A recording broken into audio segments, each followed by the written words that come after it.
Conrad Coleman, bonjour. Merci de nous accueillir sur ton bateau, parce que le bateau, on le voit en plus, le mât n'est pas entier, il n'est pas entier, on va en reparler. Non, je n'ai pas rêvé de tout ramener malheureusement. Oui, mais t'es revenu. Oui, c'est ça qui est le principal, le plus important. Et qu'est-ce que j'ai galéré pour faire au moins ça. Alors justement, ça fait quelques mois que tu es revenu de ce Vendée Globe, dans les conditions qu'on connaît. Est-ce que tu vas bien? Est-ce que tu arrives à te remettre de ça? Est-ce que tu as repris une vie de terrien? Oula, déjà j'ai un petit peu de mal avec le principe de mettre les pieds sur terre, parce qu'on vit les telles émotions quand on est parti, que forcément il a une période d'ajustement. Et je suis bien content d'être revenu, de retrouver ma femme et mes proches et mes amis. Mais c'est un petit peu dur. Je dors bien, je mange bien, j'ai repris le poids que j'ai perdu pendant les dernières quelques semaines. Mais dans un sens, j'ai toujours le sentiment que à partie de moi et mon cerveau est toujours parti. Ouais. C'est vrai? Ouais. C'est-à-dire que tu as eu besoin d'un sas, un peu de décompression entre ton arrivée au sable, le fait de mettre le pied à terre et aujourd'hui? Tu es encore dans une espèce d'entre-deux comme ça? Oui. Je suis en train de me trouver les pieds de jour en jour, mieux en mieux.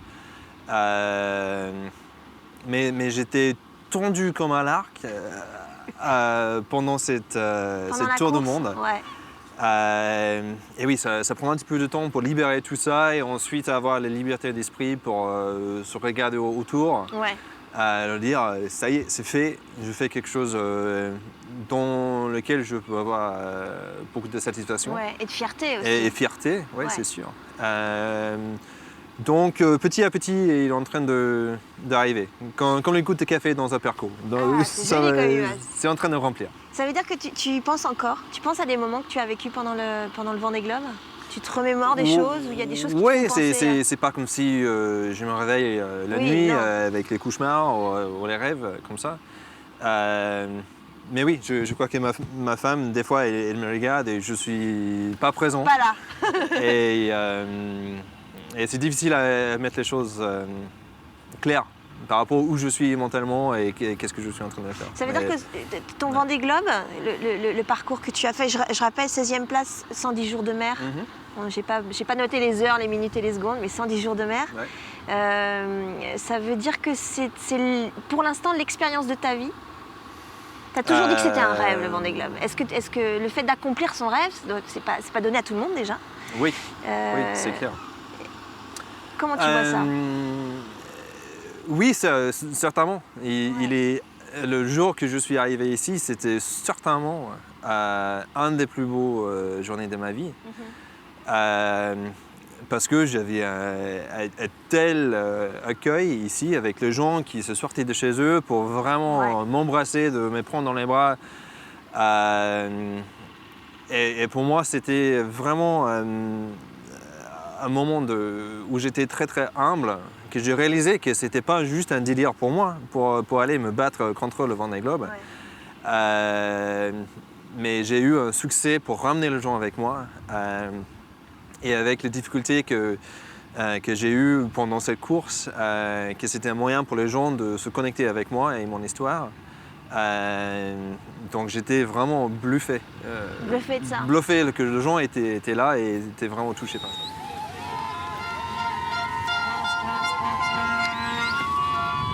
T'as vu tout ça?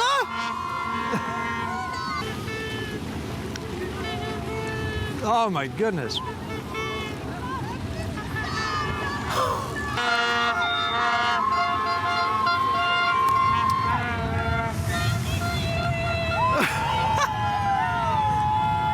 That's amazing! Hey! Merci! C'est une course en solitaire, mais en fait, t'es pas seul.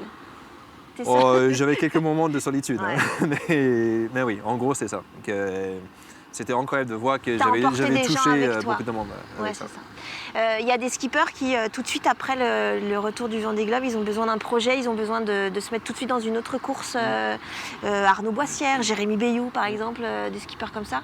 Toi, qu'est-ce que tu as fait juste après? Tu as pris le temps, tu as déjà le bateau. Ouais, ben, j'ai un bateau cassé. Le bateau était cassé, ouais. J'avais un projet qui était vraiment en dernière minute. Ouais. Et du coup, ça m'a pris un peu plus de temps de remettre dans le bain pour le Ouais. prochain projet. Et du coup, je ne vais pas faire le Transat Jacques Vabre à la fin de l'année. De la fin d'année, 5 novembre Parce prochain. que malgré le fait que je sillonnais entre Londres et Paris ces dernières semaines, pour essayer de monter mon prochain projet, peut-être pour remettre ces bateaux en état, pour repartir faire les autres régates.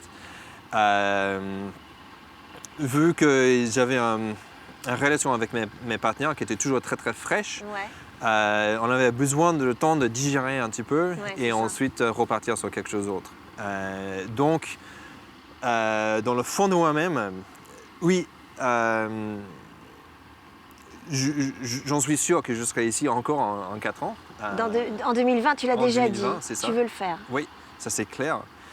Mes partenaires sont motivés. Le chemin entre ici et là est un peu flou encore. Ouais.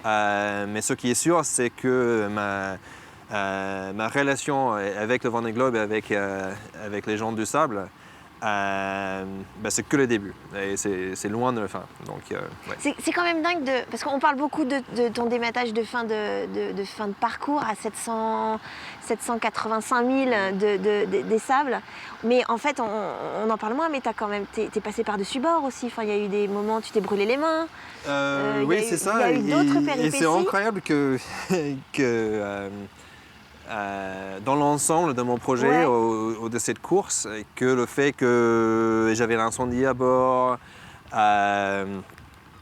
que le bateau a parti à la bâtée et était couché quinzaine de fois pendant la course, que ça, c'est presque les détails qui sont perdus maintenant derrière ces grands moments de difficulté avec le dématage et la réussite de remettre ça en marche.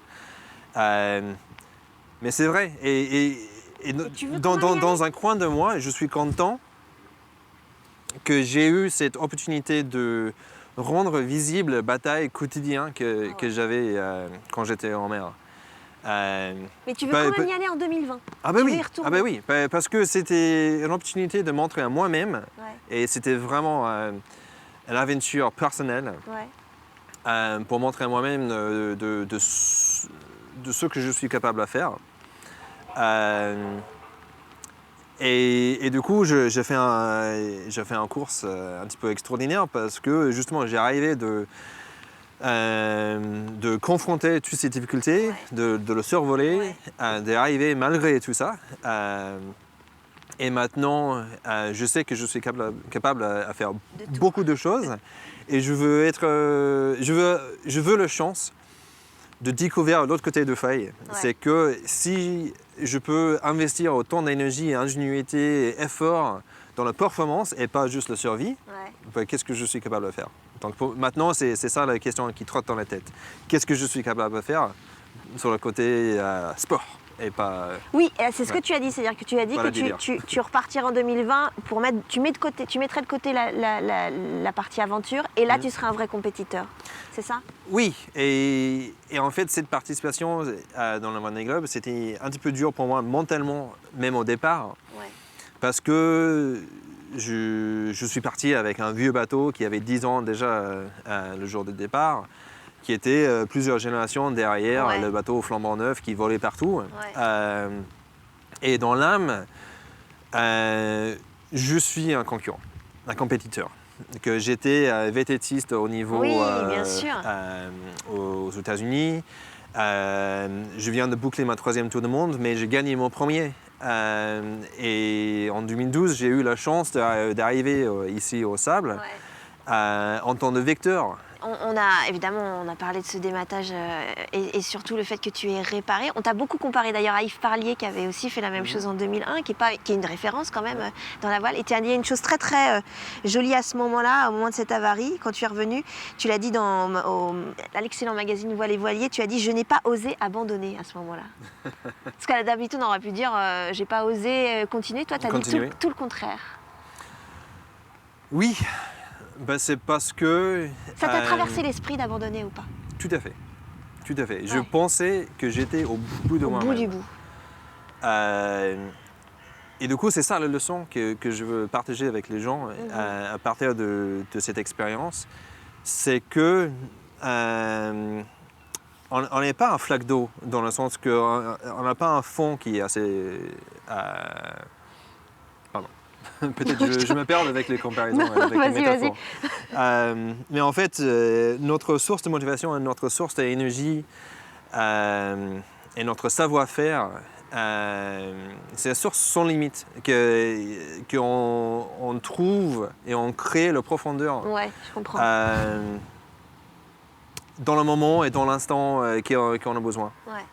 Et du coup, dans le moment de dématage, je parlais avec ma femme et je dis j'ai déjà passé par l'incendie, pas du sous-bord, avec le problème avec le bateau couché dans le milieu du Pacifique. J'en peux plus là. Je suis fini. Je n'ai plus rien à donner. J'ai plus d'énergie. C'était ça, parce que j'étais déjà en régime. Ouais, et en plus, il manquait de la nourriture. Ouais. Et qu'est-ce qui a fait que t'as pas arrêté? C'est Clara? C'est ta femme? Elle m'a conseillé de dormir un peu, d'essayer d'avaler cette pilule. Et en fait, la nouvelle perspective est arrivée avec le nouvel jour. Tu t'es posé, t'as pas réagi dans l'instant dans le... Non, ça c'est une leçon pour la vie aussi. Il ne faut pas réagir dans le chaud, il faut réfléchir un peu. Ouais. Et c'est une opportunité pour moi de penser à mon chemin jusqu'au Vendée Globe et aussi pendant le Vendée Globe jusqu'à ce moment-là. Ouais. Pour le dire qu'on avait tout investi, on avait mis notre vie, notre sécurité financière sur la table, tout en question. Et du coup, ce n'était pas le moment de ne pas valoriser tout le boulot qui était fait jusque-là. Ouais.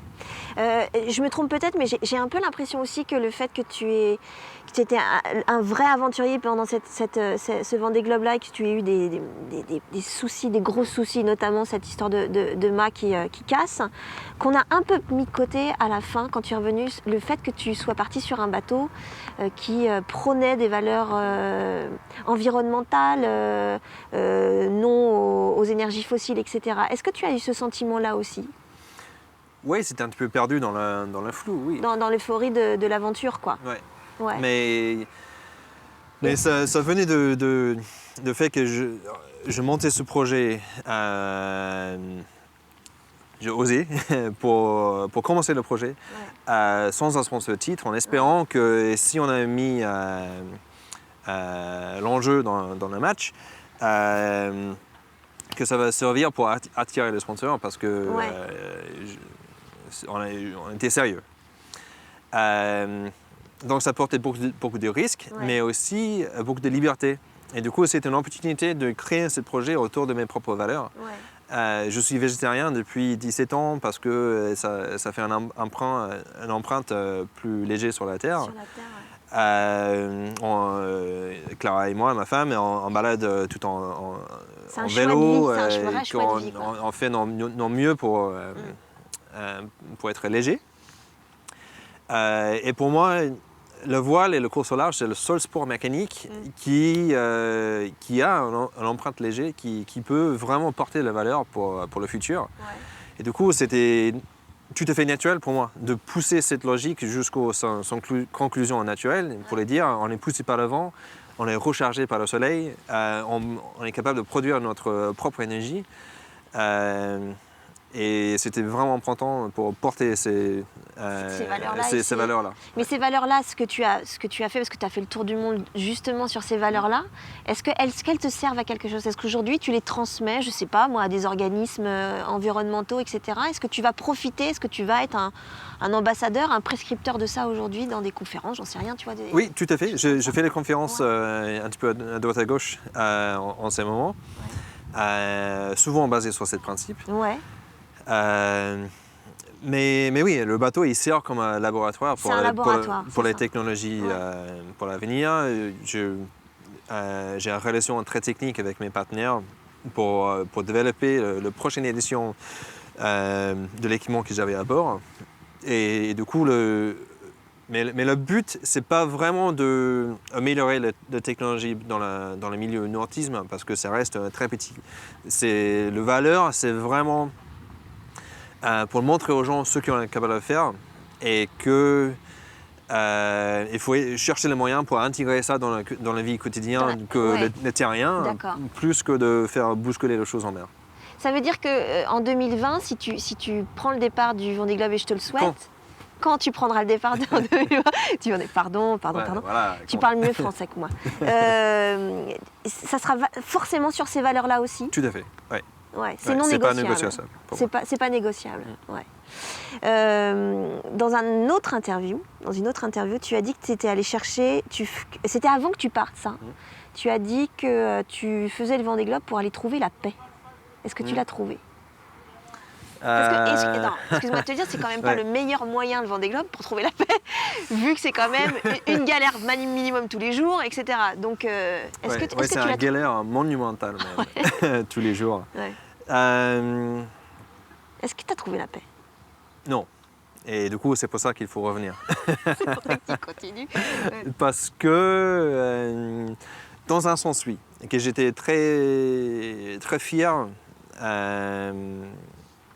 du fait que je n'ai pas lâché, justement. Que je cherchais un très grand défi. Et punaise, qu'est-ce que je trouvais? Mais maintenant, il a encore plus de choses à faire, encore plus de choses à extraire de cette aventure, de cette course. Donc non, je trouvais un petit peu. Je suis content avec la personne que je me suis trouvé d'être. Ouais. Mais maintenant, il faut aller plus loin. Ça veut dire que tu as changé? Ça t'a changé? Tous les skippers qui reviennent, ils disent « ça m'a changé ». Même un Arnaud Boissière, ça fait 3 fois qu'il le fait. Moi, je lui ai posé la question, je lui ai dit « mais pourquoi tu y retournes? Qu'est-ce qui change encore ?» Il me dit « ça change encore ». T'as changé ou pas? Il faut mieux demander à ma femme. Est-ce que tu es plus malléable? Flexible, peut-être pas trop, parce que tout de suite, je visais le prochain. J'espère que je suis plus patient, plus reposé, parce que en comparaison avec ce que j'ai vécu en mer, nos petites difficultés de quotidien, c'est rien en comparaison. Donc je crois que je suis plus calme avec ça. Tu relativises plus? Oui, largement. Oui, mais vraiment. Et il y a des choses du quotidien, il y a des choses que tu as vécues pendant le Vendée Globe qui aujourd'hui, sur des situations X ou Y, te font changer ta manière de penser, ta manière de réagir, ta manière de voir les autres, d'accepter certaines situations Oui, dans la même mesure de patience et de laisser passer les choses qui sont juste pas importantes et toujours rester sur celle qui est une vraie différence. Mais maintenant, je crois que ce que j'ai découvert en mer, c'est cette vraie envie de partager. C'est ça. De partager l'aventure pour que, justement, toutes les galères que j'ai eues servent pour quelque chose. Ça, que ce soit pas vain. Ouais. Il ne faut pas que ce soit vain, c'est ça. Il faut que ça serve à quelque chose. Il ne faut pas que tu les fais pour rien. quelque chose que les autres gens ils peuvent profiter de mon expérience, justement, dans leur quotidien. Pour les dire que... Et j'ai un petit peu de mal à naviguer cette ligne parce que je ne veux pas être vu comme quelqu'un égoïste, c'est pas du tout ça, mais je veux partager mon expérience dans une façon très positive, pour les dire qu'on est capable de faire les choses qui sont extraordinaires. Il faut juste s'en donner les moyens, c'est ça? Il faut les moyens, Les oui. moyens, le cas de le dire. Avec Il faut qu'on ait confiance en nous-mêmes pour faire les choses. Parce que dans le pursuit de cette course, j'ai totalement changé ma vie pour ça. Je me suis venu ici de l'États-Unis, j'ai appris le français, j'ai établi une vie ici. Et souvent, les gens ils se freinent sans poser la question est-ce que je suis vraiment capable de le faire ou qu'est-ce que ça implique pour vivre la vie que je veux ou le rêve que j'imaginais. Et du coup, en gros, ce que je veux, c'est d'enlever le masque devant les yeux de gens qui disent vous aussi, vous êtes capable d'aller faire des choses extraordinaires. Et mon Dieu, qu'est-ce que je ne souhaite pas que les autres gens trouvent le plaisir avec le Vendée Globe, parce que franchement, c'est dur et c'est pas pour tout le monde. Et c'est pas ça la leçon que je veux partager. C'est qu'il faut aller chercher votre Vendée, votre Everest. Qu'il soit petit ou grand, quoi. C'est ça? Tout à fait, tout à fait. Est-ce que... Parce que nous, on les parle sur Rome. Et c'est ça que je voulais dire, que je sais que c'est un cliché, mais on est capable de faire les choses extraordinaires juste avec une motivation hors norme. C'est pas que... physiquement, je ne suis rien spécial. Mentalement, il y a les gens qui confrontent à le quotidien des choses beaucoup plus dures que moi. Mais tu as quand même conscience que, et surtout quand on a des avaries comme tu as eu, que vous êtes quand même vus comme des hommes, parce qu'il n'y avait que des hommes, mais il y a aussi des femmes, pas comme les autres. Ah oui, on est totalement cinglés. Si on peut le dire. Il y a un côté quand même, tout le monde ne peut pas faire le Vendée Globe. Hein. T'as conscience de ça? Ah, t'es peut-être pas d'accord. T'es peut-être pas d'accord d'ailleurs. Je suis peut-être pas d'accord. Mais c'est pour ça qu'il faut que les autres gens valorisent leur vie en faisant leur propre aventure. Le Vendée Globe, c'est pas pour tout le monde, mais une vie extra, c'est pour tout le monde. Est-ce que tu dirais que tu es heureux? Ça dépend des jours. D'accord. Parce que je suis quand même déçu d'avoir dématé. Parce que j'avais le sentiment d'avoir tout fait pour arriver. Et du coup, c'est quand même une vraie déception d'avoir pas fait une course propre. Oui, il a les avantages dans le sens que c'était une opportunité pour moi de m'exprimer en tant de bricoleur, en tant de... débrouillard. Oui. Donc, il a les positifs de l'histoire. Mais tu as passé la ligne quand même. Oui, mais je passais les lignes. Oui, c'est vrai. C'est vrai. Donc, mais en tant de concurrent, c'est dur. Je suis partagé. Donc 2020. Donc 2020, voilà. On se donne rendez-vous en 2020. Tout à fait. 4 ans. Merci, Conrad. Merci.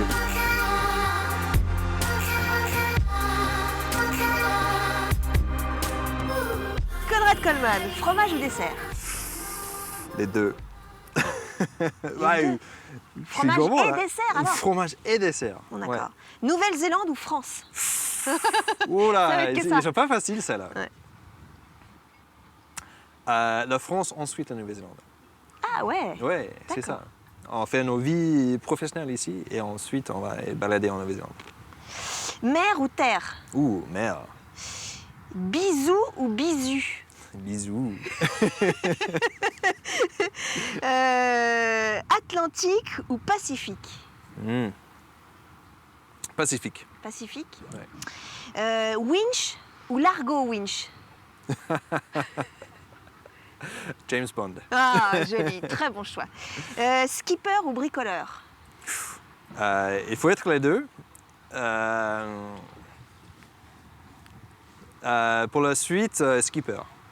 Solitaire ou équipe? Équipe. Kiwi l'oiseau ou kiwi le fruit? Kiwi l'oiseau. Ah ouais, qui a des poils d'ailleurs. pas des plumes qu'il a. Non, il a le plume. Ah, c'est des plumes? Ouais. Ah oui, d'accord. Non, je suis pas Bah, fan. déjà, il est mal foutu parce qu'il ne peut pas voler. Il donc, peut pas voler, ouais. c'est ça. C'est vrai qu'il est mal foutu. Bertrand de Broc ou Nandorfa? Non, non, enfin, Course ou aventure? course. Le tac. Hein. Poteau noir ou pot au feu? Je suis végétarien, donc poteau Ah, noir. mais oui, je suis désolée, j'avais pas Ouais. pensé à ça. Pas de Pardon, souci. j'oreille. Physique ou mental? Mental. Cap Horn ou Mike Horn? Il est sympa, Mike Horn, mais Cap Horn. Tu as rencontré Mike Ouais. Horn? Ah ouais? Ouais. Mais pourquoi il fait pas le Vendée Globe, Mike Horn, à ton avis? Tu t'en fous, il t'en sait rien. J'en sais rien. Voilà. Ouais. Il faut Imoca. qu'on prenne contact avec lui. Oui, je vais l'appeler. Imoca ou vodka? Oh, Imoca. Voile ou VTT? Oh, c'est compliqué ça. Ah, j'ai pas dit que c'était facile. Hein. Non, non, non. Voile. Ou VTT sur le bateau? VTT, voilà. Voilà. Et dernière moyen, question, ouais. dernière question, la bise ou la poignée de main pour finir cette interview? Une poignée de main. C'est un coup de main? Moi, je te serre la main. Je te serre la main. Ah, Je te serre la main ou je te fais la bise? on fait la bise. Ah bah je te fais la bise. Voilà. Merci, Conrad. Parfait. Merci bien.